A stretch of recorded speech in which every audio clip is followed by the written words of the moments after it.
राधे, हरे कृष्णा। आप सभी भक्तजनों का दिन शुभ और मंगलमय हो। आज हम करेंगे माघ मास का 5वां अध्याय। आप चैनल पर पहली बार आए हैं तो चैनल को जरूर सब्सक्राइब करना। दत्तात्रेय जी कहते हैं कि हे राजन, एक प्राचीन इतिहास कहता हूँ। भृगुवंश में ऋषिका नाम की एक ब्राह्मणी थी जो बाल्यकाल में ही विधवा हो गई। वह रेवा नदी के किनारे विंध्याचल पर्वत के नीचे तपस्या करने लगी।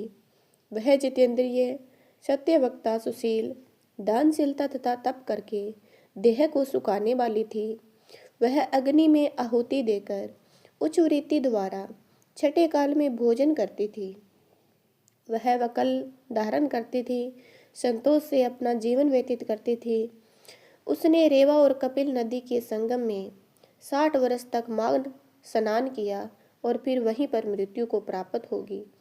माघ स्नान के फल से वह दिव्य 4000 वर्ष तक विष्णु लोक में वास करके सुंद और उपसुंद दैत्यों का नाश करने के लिए ब्रह्मा के द्वारा तिलोत्तमा नाम की अप्सरा के रूप में ब्रह्मलोक में उत्पन्न हुई। वह अत्यंत रूपवंती, गान विद्या में अति प्रवीण, मुकुट कुंडल से शोभायमान थी। उसका रूप, यौवन और सौंदर्य देखकर ब्रह्मा भी चकित हो गए। वह तिलोत्तमा रेवा नदी के पवित्र जल में स्नान करके वन में बैठी थी। तब वह उपसुंद के सैनिकों ने चंद्रमा के समान उस रूपवंती को देखकर अपने राजा सुंद और उपसुंद से उसके रूप की शोभा का वर्णन किया और कहने लगे कि कामदेव को लज्जित करने वाली ऐसी परम सुंदरी स्त्री हमने कभी नहीं देखी। आप भी चलकर देखें।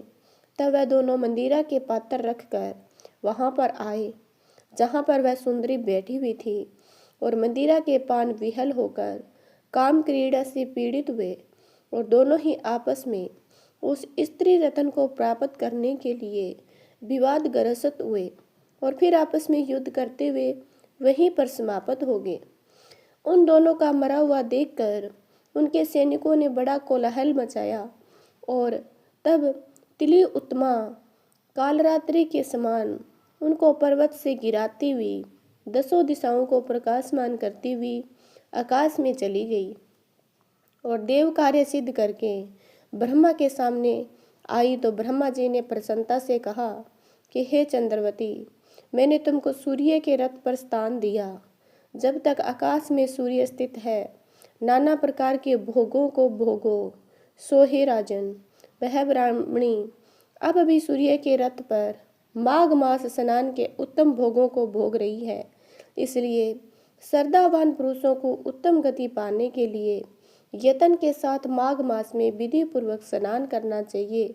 इसी प्रकार से माघ मास का 5वां अध्याय हमारा समाप्त होता है। आगे का अध्याय को सुनने के लिए सबसे पहले चैनल को जरूर सब्सक्राइब करना। जय माता दी।